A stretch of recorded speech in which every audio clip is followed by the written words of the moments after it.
Jannik did 6 aces, 5 double faults, but doing quite a bit of double faults. Not crazy many, but at least 5.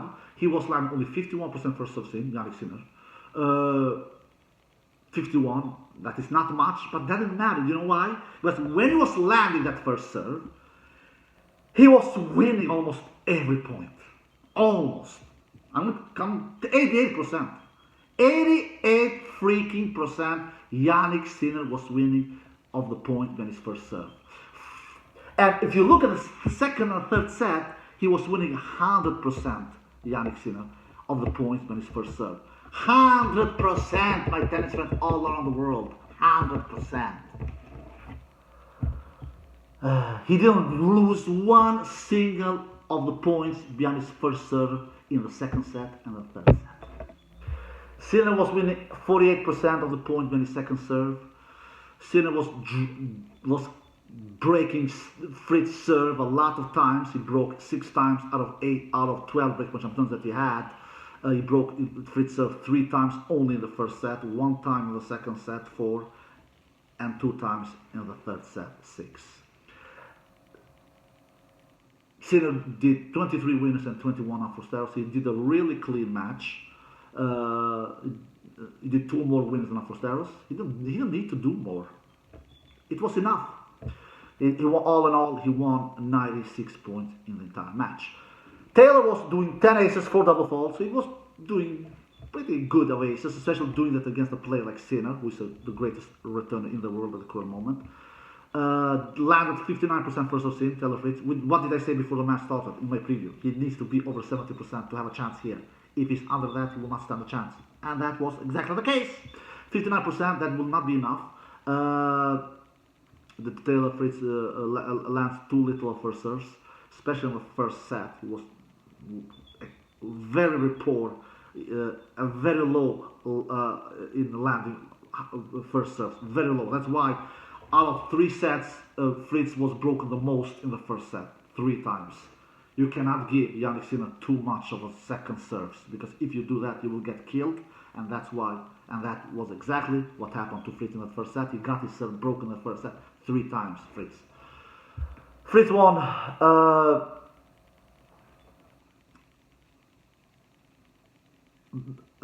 Out of only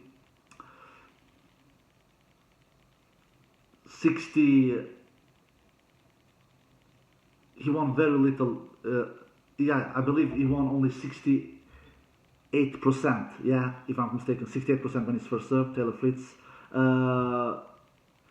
If you look Taylor Fritz, how many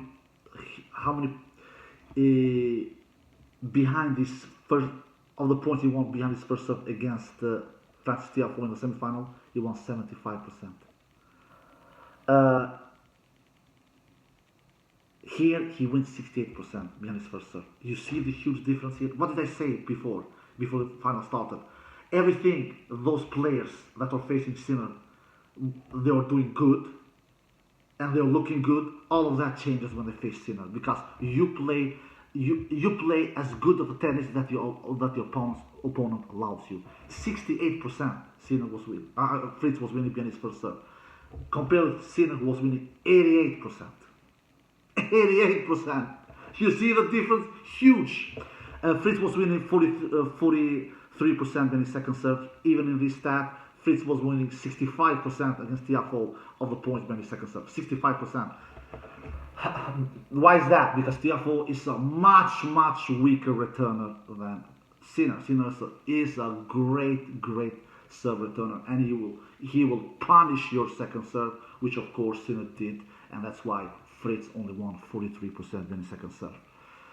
And Fritz broke Jannik's serve 2 times out of 7 break point opportunities that he had. He broke Jannik's serve once in the first set and once in the third set.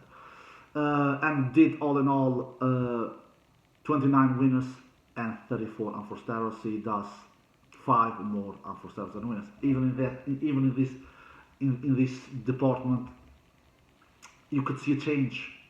Against Francis Tiafoe, he does 42 winners and 35 unforced errors. Taylor Fritz, he does 7 more winners than unforced errors. Against Jannik Sinner, he does 5 more unforced errors than winners. Why? Because Jannik Sinner is responsible for that. All in all, in the entire match, Taylor Fritz won 79 points in the entire match. So, and Sinner won 96 points in the entire match. So, Jannik Sinner won 17 more points than Taylor Fritz in the entire match. Yeah, that's it. I don't know more what to say about this match. I said some things that was important for Fritz before this final started. He needs to have a great forehand play. I said he needs to avoid those cross-court backhand exchanges. He didn't. When they went in those cross-court backhand exchanges, 9 times out of 10, if not 10 of 10, it was Taylor Fritz who was doing those unforced because Taylor Fritz has much weaker backhand than Sinner. He needs to do a great forehand match. I said that before this final started. I said that he needs to hit as many forehands as possible. He didn't. He hit forehands. It is not like he was not hitting any forehands, Taylor Fritz, but he didn't do that superior. He did some forehand winners here and there, but he didn't do that superior. And a significant thing, which is very obvious with Taylor Fritz, if you can make him move side to side, he's so vulnerable. If you just, and Sinner of course did that. Sinner is not stupid. He has done his homework. Sinner was pushing Taylor side to side, and Fritz is not super fast. He's not super slow either, but when it comes to side, he's extremely weak. If you push him just a little to the sides, Taylor Fritz, he will do unforced errors. He will dump the ball in the net, or he will dump the ball long over the baseline. So, and that I could significantly see a game plan from Sinner's side. He was trying to push, to make Fritz run side to side. So, it does not, I don't, and then another thing that Sinner did tactically in this match, he was seeing that Taylor was serving bombs, serving huge, especially in the second set. Taylor was winning his service game pretty easy, 40-love, 40-15. He was looking untouchable on serve, Taylor Fritz in the second set. And he was landing a lot of first serves in. The second set was the set where Fritz landed the highest percentage of first serves of all the 3 sets. Besides the 10th game of the second set, where he couldn't find any first serves. And what happens? Jannik Sinner punishes him immediately. You cannot afford giving Jannik Sinner second serves. If you do that, he will make you pay immediately, and that's exactly what Jannik did in that second set, in that end of the second set, in that 10th game of the second set, where Fritz couldn't find any first serves. At least not many. He could barely find any first serves in that last game of the second set, and he got broken and lost that second set 6-4. So this matchup, Fritz will never win a Grand Slam title, but he will not be alone. Zverev will not do it either. Tsitsipas will not do it either. So Casper will not do it either. So all of these players I mentioned, they have played Grand Slam finals before. Casper has played 3 Grand Slam finals. Zverev has played 2 Grand Slam finals. Tsitsipas has played 2 Grand Slam finals. Now Fritz has played his first ever Grand Slam final. Fritz should be proud of himself and of the great run that he has done at this year's US Open. But he has no business in winning Grand Slams, especially not when he faces this kind of a great players like Jannik Sinner, who is a complete player.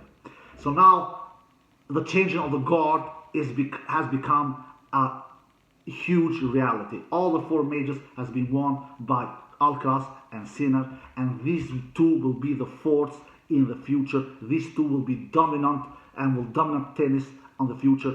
The others who wants to win Grand Slams, they will have tremendously hard times in doing it. I'm not saying that Sinner and Alcaraz will win all the majors for 5 to 10 years that we have ahead of us, but they will win the majority of them. I'm pretty convinced about that if they are healthy. And the greatest tennis player of all time with 24 majors, Novak Djokovic, he will have a tremendously difficult times in winning his 25th Grand Slam title. I have predicted that he will not win his 25th Grand Slam title, the huge favorite and the man to beat at Australian Open 2025 next year is Jannik Sinner.